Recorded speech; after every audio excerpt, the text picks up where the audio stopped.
Hi, this is Paul. Welcome to my spoilers review of Guardians of the Galaxy Volume 2. And this video, of course, I will be speaking in specifics. Okay, if you want to see my spoilers-free review, you can follow the link I have in the description box to my other channel, my main channel, Trade Pastor channel, where I talk about the movie and I don't get into specifics too much. Okay, here I'm going to spoil everything, okay? Okay, in this movie, basically the Guardians, it opens up with them working for a group called the Sovereign, who wants them to protect these batteries from this oncoming monster. And of course, the Guardians do the usual banter back and forth, of course, and they protect it. They protect the batteries, and of course, you know, they meet the Sovereign, who are a bunch of, let's say, high and mighty. They have a high opinion of each other, of themselves, and basically a rocket basically insults them. And on the way out, he basically steals some of the batteries that they were hired to protect.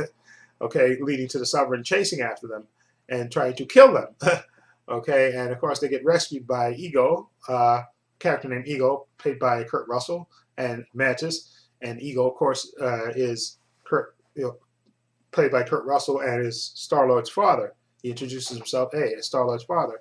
And again, the thrust of this movie, to me, is primary relationships. Also on the way, I guess when they rescue, when they say, they destroy the monster that's trying to steal the batteries, they also, the Sovereign give them Nebula, of course, Gamora's sister, her half sister from their father Thanos, and as a reward, and they're going to turn her in, to get the reward and stuff. And again, this movie, like I said in my spoiler-free review, where this movie is about relationships a lot between the individual characters and the group as a whole. Like in this movie, Peter Quill gets to know his father, Ego, and he explains to him how he met his mother, and they do a great job with it. I know they do this technology because I think they did it with Michael Douglas with Ant-Man, and then Robert Downey Jr. and I think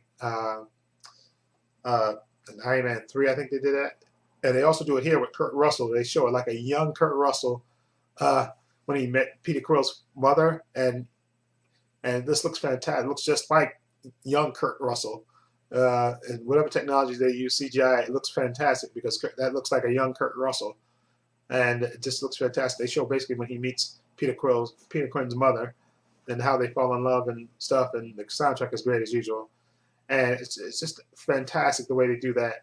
And anyway, again, like I said, the thrust of this movie is relationships. And like I said, Nebula, her and Gamora, you think they hate each other, but when it comes right down to it, Nebula, I think she even breaks down and tells Gamora that, basically Thanos pitted them against each other all their lives, and she basically all she ever wanted was just to be a sister.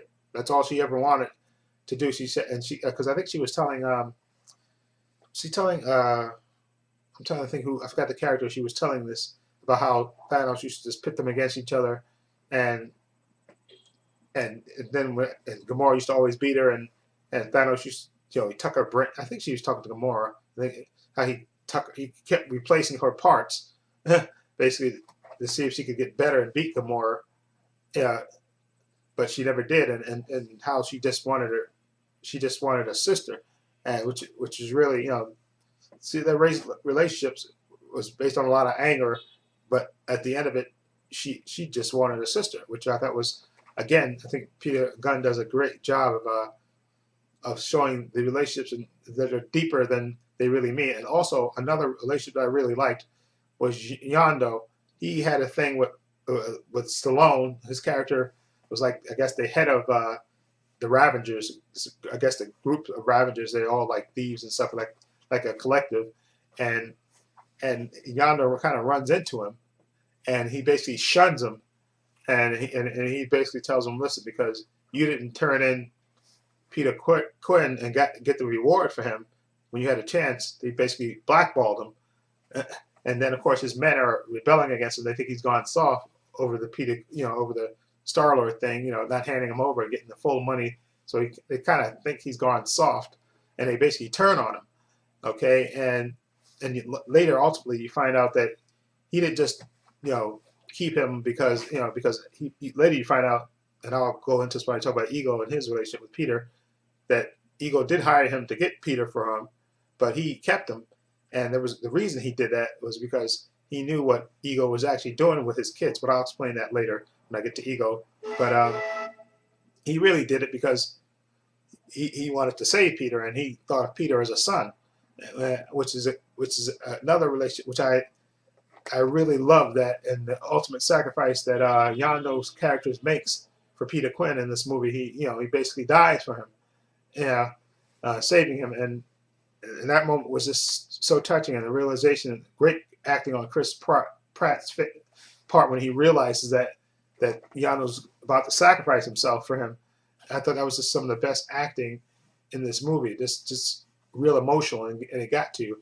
Now, speaking of Ego, his relationship with Peter Quinn, of course, Gamora, Peter Quinn is skeptical at first, but then Gamora kind of convinces him to go along with this and try. He said, if he doesn't turn out to be your father, we'll kill him. So he goes along with it, and he gets to know his father, and father explains to him how he fell in love with his mother and stuff, and then ultimately you find out that the living planet that Ego, Kurt Russell's character, has lived for a million years, and this planet is basically a manifestation of him, the planet, and he wants Peter to join him, and he shows Peter that he has the power too, that he's not just human, he's part Ego too, so he has that power, and he's immortal basically, and he tells him, listen, we're gonna basically reshape the universe, and what Ego's been doing is going around to the different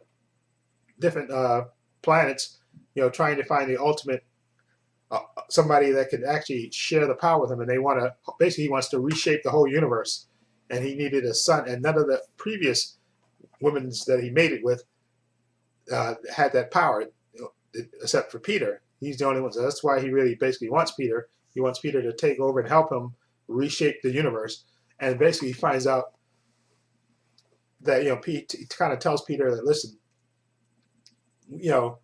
just like that Brandy, that song Brandy, where they basically tell, that's where they say that life and love and lady is the sea. That line where he basically said he can't stay with the woman he loves. He has, the sea is his mistress basically, and he basically tells Peter he gave his mother a tumor, so that's which was of course made Peter Quinn snap, and then of course you have the big battle between him and his father and stuff, and then of course this movie, just again, the thrust of this movie is relationships, and you also have Drax and Mantis who doesn't really know anything, and Drax who in his own clumsy way kind of teaches her things, and again it's relationships to me. Of course Rocket and even Yondu has a kind of a relationship too, and it's a great movie, and it's just a fun movie, and the thrust of it is relationships,